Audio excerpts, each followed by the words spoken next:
Kazi yako inaweza kuwa baraka na vile vile inaweza kuwa laana katika maisha yako ya kimwili na kiroho iwapo haujui ya kuwa ni machukizo mbele za Mungu. Karibu sana. Hapa ni kipindi Yesu Ndiye Njia. Somo hili limeweza kuandaliwa na mtumishi wa Bwana mwinjilisti Alan Wallace na msomaji wetu wa siku ya leo ni Pili Elijah. Na bila kupoteza wakati, wacha tumshukuru Mungu. Baba yetu uliye mbinguni, katika jina la Yesu Kristo, tunakushukuru Bwana kwa siku nyingine njema ambayo umetuwezesha kuja mbele zako. Bwana, tunaomba rehema kwa ajili yangu na kwa yule anaendelea kufuatilia.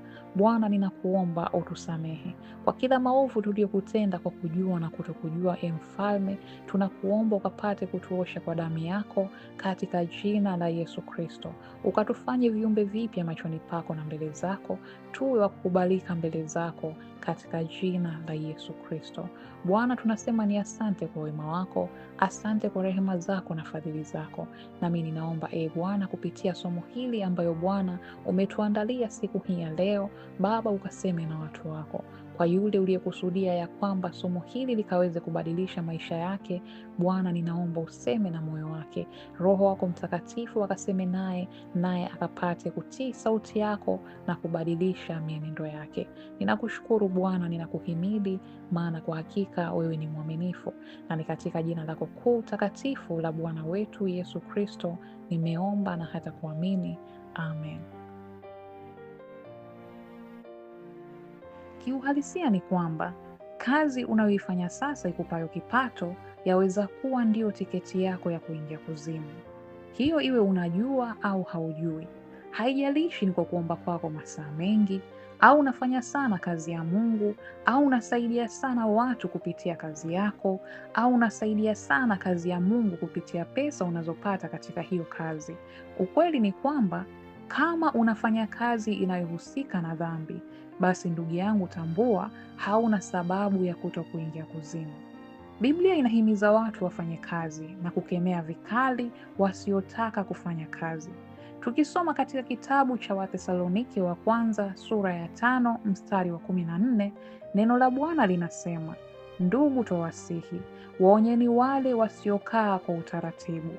Na pia tukiendelea katika kitabu cha Wathesalonike wa pili sura ya 3 mstari wa 6 hadi 12, neno la Bwana linasema, ndugu, twawaagiza katika jina la Bwana Yesu Kristo, jitengeni nafsi zenu na kila ndugu aendaye bila utaratibu, wala si kwa kufuata mapokeo mliyoyapokea kwetu. Mwajua wenyewe jinsi iwapasavyo kutufuata, kwa sababu hatukuenda bila utaratibu kwenu, wala hatukula chakula kwa mtu yeyote bure, bali kwa taabu na masumbufu, usiku na mchana tulitenda kazi, ili tusimlemee mtu wa kwenu awaye yote. Si kwamba hatuna amri, lakini makusudi tufanye nafsi zetu kuwa kielelezo kwenu, mtufuate. Kwa kuwa hata wakati ule tulipokuwapo kwenu, tuliwaagiza neno hili, kwamba ikiwa mtu hataki kufanya kazi, basi asile chakula. Maana twasikia kwamba wako watu kwenu watendao bila utaratibu, hawana shughuli zao wenyewe, lakini wanajishughulisha na mambo ya wengine. Basi twawaagiza hao na kuwaonya katika Bwana Yesu Kristo, watende kazi kwa utulivu na kula chao wenyewe. Ikiwa Paulo mtume alikuwa anahubiri neno huku anafanya kazi, wewe ni nani usifanye kazi? Zifuatazo ni baadhi ya kazi zitakazowapelekea wengi kwenda kuzimu, ila hizi ni baadhi tu, maana ni nyingi mno. Hivyo ni wajibu wako umwombe Mungu akufunulie iwapo kazi unayoifanya ni sahihi au la. Tutaanza na kazi ya kwanza, uuzaji wa nguo. Usishangae, maana katika uhalisia unaweza sema mtumishi kachanganyikiwa, ila huu ndio ukweli. Nitangulie kusema sio kwamba moja kwa moja wauza nguo wote waenda motoni. Hapana, ila wauza nguo za namna hii. Suruali za kike. Utasoma katika Kumbukumbu la Torati sura 22 mstari wa 5. Vimodo. Utasoma Yohana wa kwanza sura ya 2 mstari wa 15. Sketi zenye mipasuo, magauni na sketi penseli, nguo zenye ngozi na mabaka ya wanyama, nguo zenye picha za watu, katuni, wanyama na kadhalika, nguo zilizochanika, nguo za mabega wazi, pensi, chupi za kisasa kwa wanawake, sidilia za kubusti, nguo za kuangaza, sketi fupi, nguo zozote zile ambazo sio takatifu kwa mwanamke anayetegemea kwenda mbinguni au mwanamume anayetarajia kwenda mbinguni. Kwa nguo kama hizi, hakika ndugu yangu, sio ushamba, ila ni dhambi kwa Mungu.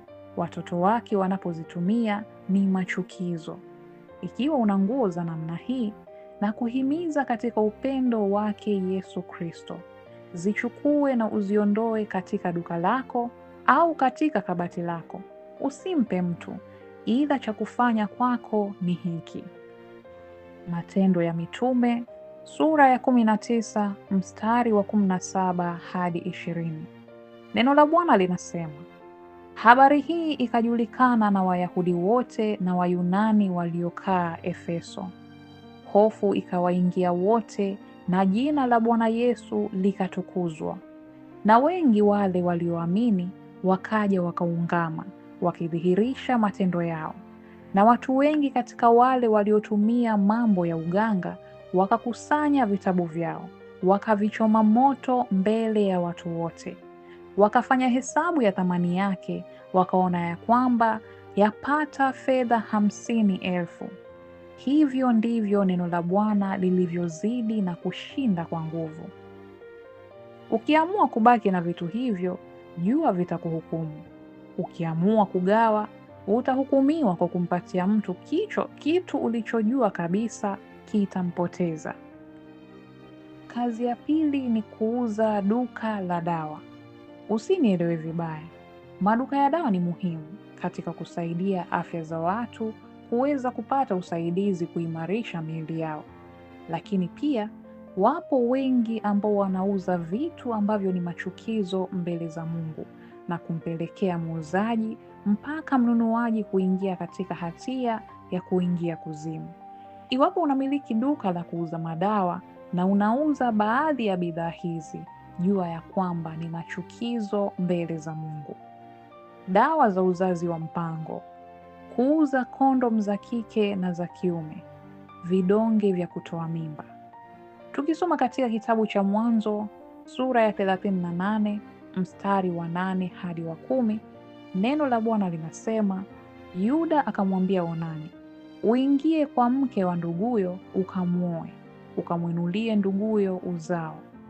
Onani alijua ya kwamba huo uzao hautakuwa wake. Ikawa alipoingia kwa mke wa nduguye, akamwagia chini asimpe nduguye uzao.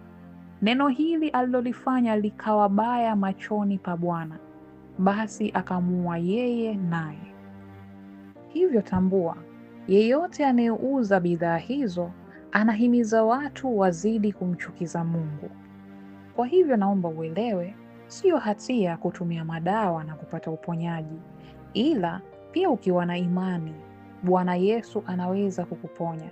Tukisoma katika kitabu cha Marko sura ya 5 mstari wa 23, neno la Bwana linasema, akamsihi sana akisema, binti yangu mdogo yu katika kufa, na kuomba uje uweke mkono wako juu yake apate kupona na kuishi.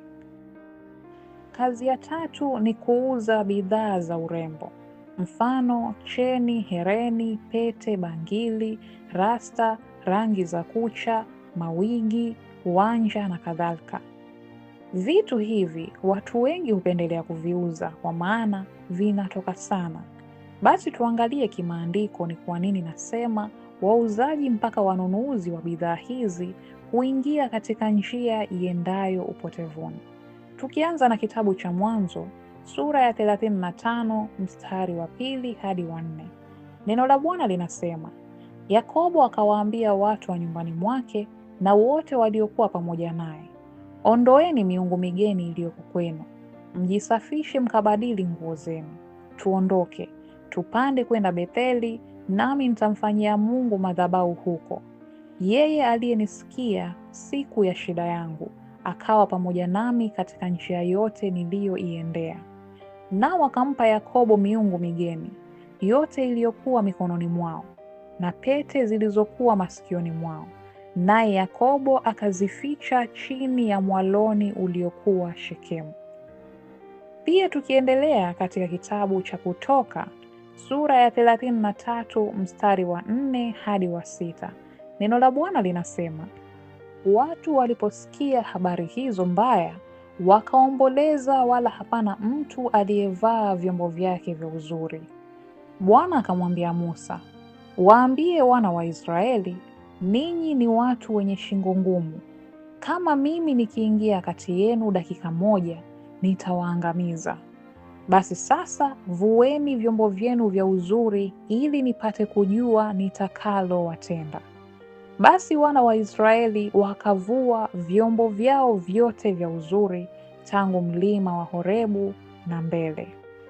Pia tusome katika Timotheo wa kwanza sura ya 2 mstari wa 9, neno la Bwana linasema, vivyo hivyo wanawake na wajipambe kwa mavazi ya kujistiri, pamoja na adabu nzuri na moyo wa kiasi, si kwa kusuka nywele wala kwa dhahabu na lulu, wala kwa nguo za thamani.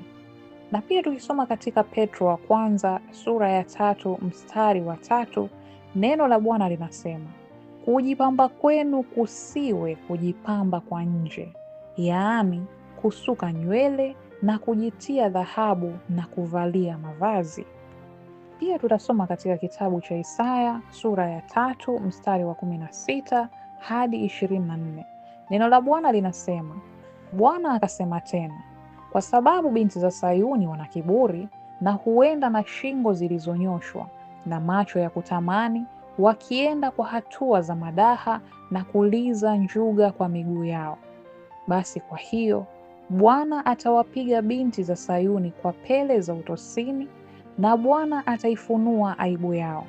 Siku hiyo Bwana atawaondolea uzuri wa njuga zao na kaya zao na pete za masikioni na vikuku na taji zao na dusumali na mafurungu na vitambi na vibweta vya marashi na matalasimu na pete na azama na mavazi ya sikukuu na debwani na shali na vifuko na vio vidogo na kitani nzuri na vilemba na utaji. Hata itakuwa ya kuwa badala ya manukato mazuri kutakuwa uvundo, badala ya mishipi kamba, na badala ya nywele zilizosukwa vizuri upaa, na badala ya kisibau mavazi ya kigunia, na kutiwa alama mwilini kwa moto badala ya uzuri. Basi mpendwa, kama unamiliki au unatumia vitu hivi, acha mara moja na utubu. Usiviache vitu hivi nyumbani mwako wala kwenye duka lako, bali vitoe na uviunguze. Usimpe mtu yeyote, maana utakuwa unampatia mwenzako kitu kitakachoenda kumpoteza, nawe utabaki katika hatia ile ile. Na baadhi ya vyombo vya urembo ambavyo wengi hutumia katika vichwa na katika uso wao ni kama hivi: dawa ya kulainisha nywele, rangi ya nywele, piko, super black, bleach, wigi, rasta na kadhalika. Pia wanja, poda, hereni, cheni, pini ya puani, lipstick, kope bandia, na pia kuna perfumes baadhi yao, pete hata za ndoa, bangili, rangi za kucha, kucha bandia, shanga za kiunoni.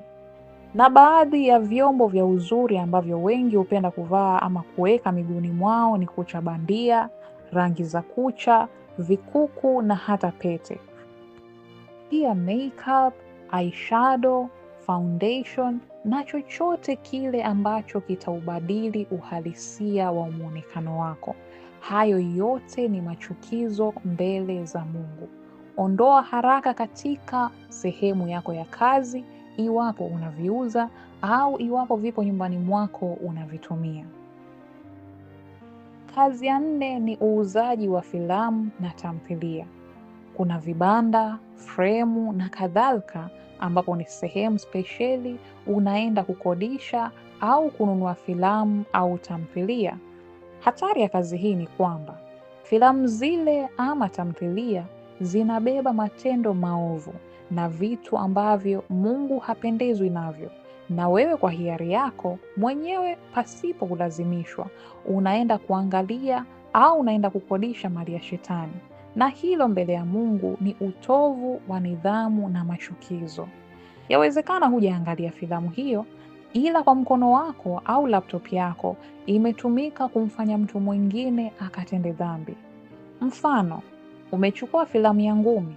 Je, wadhani Mungu hupendezwa na wewe kutazama watu wanachinjana, wanapigana bunduki au wanapigana ngumi? Unatazama filamu inakupa hasira. Unatazama filamu inakupandisha hisia za kimapenzi. Unatazama filamu inakushika kiasi ya kwamba unaanza kuhuzunika na kulia. Unadhani unapopandisha hasira na kupandisha hisia zako kwa sababu ya kutazama filamu hiyo, Mungu anapendezwa na wewe?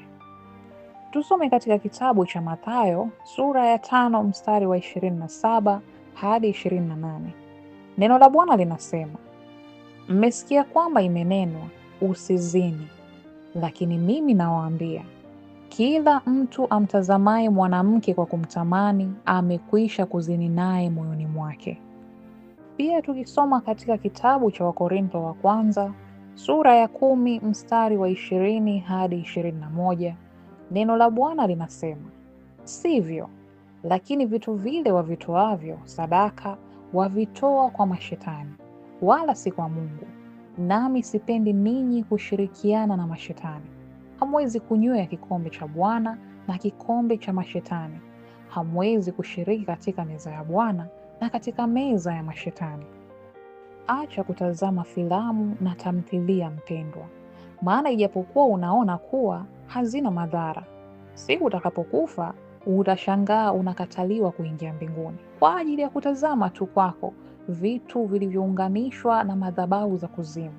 Unadhani Shetani ni mjinga kiasi ya kwamba akuache uangalie tu televisheni bure tu pasipo kufanya jambo uishie kuzimu? Tahadhari sana mpendwa. Kazi ya 5 ni wauza huduma ya muziki. Watu hukodiwa katika harusi, birthdays na sherehe nyingine wapate kupigiwa mziki ili kujiburudisha katika sherehe zao husika. Unakuta mziki ni wa mtu aliyeokoka, ila anaupeleka mahali ukapigwe mziki wa kidunia na wala sio mziki wa kumtukuza Mungu. Kuanzia DJ mpaka mwenye mziki wanapokea pesa wakapige miziki ya kidunia, au mziki ukodiwe ukapigwe miziki ya kidunia. Kwa sababu DJ ndiye anayepiga mziki, atahukumiwa kwa mziki anaopiga. Kwa sababu mwenye mziki karuhusu mziki wake uende ukapigwe miziki ya kidunia, atahukumiwa pia kwa kutoa idhini mali iliyo chini yake ikapate kuwaangamiza wengine. Tukisoma katika kitabu cha Mhubiri sura ya 7 mstari wa 5, neno la Bwana linasema, heri kusikia laumu ya wenye hekima kuliko mtu kusikia wimbo wa wapumbavu.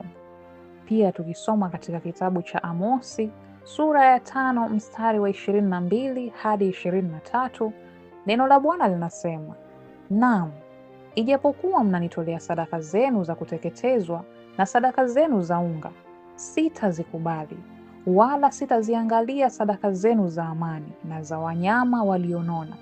Niondoleeni kelele za nyimbo zenu, kwa maana sitaki kuzisikia sauti za vinanda vyenu.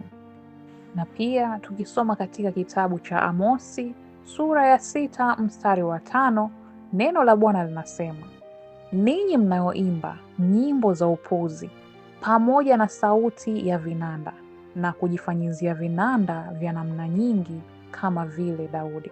Mpendwa, tahadhari sana, kazi hii isikupelekee kwenda upotevuni. Kazi ya 6 ni udalali. Udalali kwa wengi ni kusema uongo, ili uweze kupata cha juu, ijapokuwa mwenye mali mlikubaliana tofauti. Mwenye mali anasema, mimi ninachotaka ni 50,000, lakini dalali atasema kwa mteja, mwenye mali anataka 90,000. Huo ni uongo, na waongo wote tunajua hatima yao. Tusome katika kitabu cha Ufunuo wa Yohana sura ya 21 mstari wa 8. Neno la Bwana linasema, bali waoga na wasioamini na wachawi na hao waabuduo sanamu na waongo wote, sehemu yao ni katika lile ziwa liwakalo moto na kiberiti. Hii ndiyo mauti ya pili. Tukisoma pia katika kitabu cha Timotheo wa kwanza sura ya 1 mstari wa 9 hadi wa 10, neno la Bwana linasema, akilifahamu neno hili ya kuwa sheria haimhusu mtu wa haki, bali waasi na wasio wataratibu na makafiri na wenye dhambi na wanajisi na wasio mcha Mungu na wapigao baba zao na wapigao mama zao na wauaji na wazinifu na wafiraji na waibao watu na waongo, nao waapao kwa uongo, na likiwapo neno lolote linginelo lisilopatana na mafundisho yenye uzima. Hizo ni baadhi tu ya kazi ambazo ni machukizo mbele ya Mungu. Cha kufanya kama nilipotangulia ni kumwomba Bwana Yesu akueleze kama kazi unayoifanya ni sahihi au la. Kuna ushuhuda wa mpendwa mmoja aliambiwa na Bwana, 80% ya watu wanaoenda kuzimu hawajui kilichowapeleka. Sasa mpendwa, usitake kuwa miongoni mwao katika wale watakaoenda kupotea pasipo kujua. Leo muulize Bwana Yesu Kristo akujuze kuhusu kazi yako. Fanya maamuzi yako leo, maana yaweza kuwa huu ndio ujumbe wako wa mwisho urekebishe njia zako upate kuingia mbinguni. Huwezi kujua. Na ikiwa una mashaka juu ya neno lolote, nenda mbele za Bwana Yesu Kristo. Muulize naye atakujibu hakika, ili usiende kupotea. Tubu leo na ugeuke katika njia yako ikupelekayo motoni. Yesu Kristo akusaidie. Amina. Na huo ndio mwisho wa somo letu la siku hii ya leo, ulioweza kuandaliwa na mtumishi wa Bwana mwinjilisti Alan Wallace na kwa msaada wa Roho Mtakatifu. Na iwapo ungependa kuwasiliana naye kwa ajili ya ushauri, pengine mapendekezo au hata kumsupport, unaweza kupata nambari yake ya simu mwisho kabisa wa kichwa cha video hii. Pia utaweza kumpata katika social media platforms tofauti tofauti na jina hilo hilo la mwinjilisti Alan Wallace. Endelea kutufuatilia katika kipindi hiki kwa mafundisho ya kukulia wokovu na jinsi ya kuwa na uhusiano wa ndani hata zaidi na huyu Bwana wetu Yesu Kristo, huku tukiendelea kujiandaa kumlaki, maana kwa hakika muda umeisha, ujio wake umekaribia sana sana. Na iwapo umebarikiwa na somo hili, usikose kulike, kushare kwa ndugu, jamaa na marafiki, ili nao wakaweze kurekebisha njia zao pale watakapofunguka macho. Kumbuka, kushare jumbe kama hizi ni njia moja ya kufanya uinjilisti. Basi endelea kuandamana nasi, endelea kutufuatilia, na ninaamini utazidi kubarikiwa sana sana. Shalom, shalom.